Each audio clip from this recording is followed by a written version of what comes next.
కారం రంగు రుచితో ఉంటుంది. ఆచి మిరపపొడి అదరగొట్టే కారం రంగు రుచి. హెచ్సీఏ ఏర్పడి 90 ఏళ్లు అవుతున్నా నల్గొండ నుంచి ఒక్కరు కూడా ప్రాతినిధ్యం వహించకపోవడం దారుణమంటున్నారు స్థానికులు. దీనికి కారణం అసోసియేషన్లో పేరుకుపోయిన అవినీతి అంటున్నారు.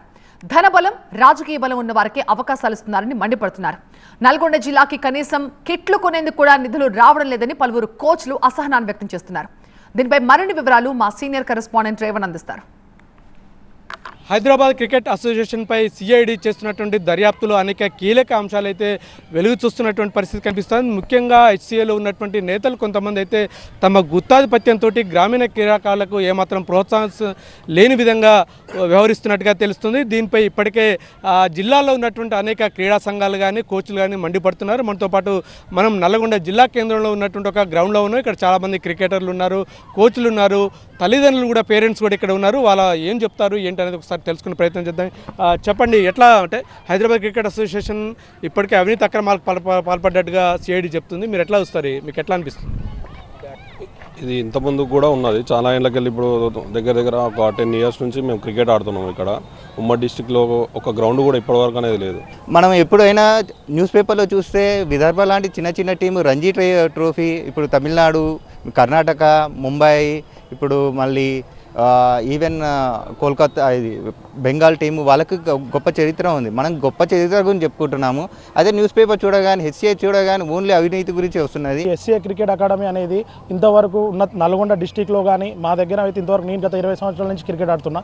ఏ రోజు కూడా ఇక్కడ సమ్మర్ క్యాంప్స్ అనేది కానీ, ఒక క్రీడాకారులకి సపోర్ట్ కానీ ఇలాంటిది ఏ రోజు కూడా చూడలేదు. ఇప్పుడు నేను నా తర్వాత వచ్చే జనరేషన్ కూడా ఈ రోజు ప్రతి ఒక్క క్రీడాకారుడు కూడా ఒక టెన్నిస్ బాల్ క్రికెట్ ఆడడానికి ఇష్టపడుతున్నాయి. ఎందుకంటే ప్రజెంట్ ఉన్న దానికి టర్ఫ్ అనే పిచ్చెస్ లేవు.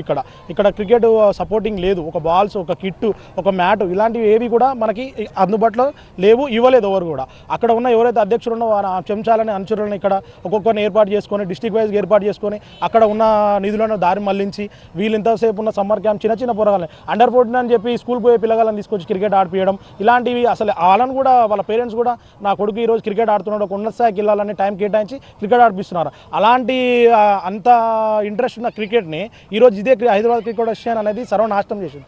ఏ విధంగా అంటే డబ్బు. ఎన్ని రోజులు ఉన్న మన దగ్గర ఉన్న అసోసియేషన్ ఉన్న డబ్బుల్ని అవినీతిపరిచి, దుర్వినియోగం చేసి వాళ్ళ సొంత లాభాలకి, సుధాహాలకి ఉపయోగించుకొని ఈరోజు ఖాళీ నిధులు, జీరో నిధులను చూపిస్తున్నారు. నేను ఇప్పటికి కూడా డిమాండ్ చేస్తున్నా. ఈరోజు ఏం చేస్తున్నాను అంటే, ఈ నల్గొండ డిస్టిక్కి మాకు ఒక గ్రౌండ్ కావాలి, మాకు ఒక క్రీడాకారులకి సపోర్ట్ కావాలి, కిట్లు కావాలి, ప్రోత్సాహం కావాలి. నేను చిన్నగా ఉన్నప్పటి నుంచి మా కోచ్ ఇస్మాయిల్ గారు ఇదే నల్గొండలో, నేను చిన్నగా ఉన్నప్పటి నుంచి ఎంతోమంది క్రీడాకారులకు కోచింగ్ ఇచ్చిండు. బట్ కానీ ఏ క్రీడాకారుడు కూడా నల్గొండ బార్డర్ కూడా దాటలేకపోయాడు. పేరెంట్గా మీ పిల్లలు కూడా క్రికెట్ నేర్పించారు, ఎట్లా ఉంటుంది పరిస్థితి?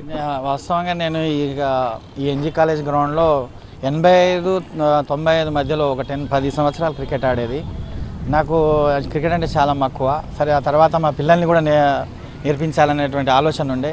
అప్పుడు ఇక్కడ కోచ్ కానీ ఎవరు కూడా లేరు. అదే ముఖ్యంగా మొత్తం హైదరాబాద్ క్రికెట్ అసోసియేషన్ డామినేషన్ ఉండేది మొదటి నుంచి కూడా. అంటే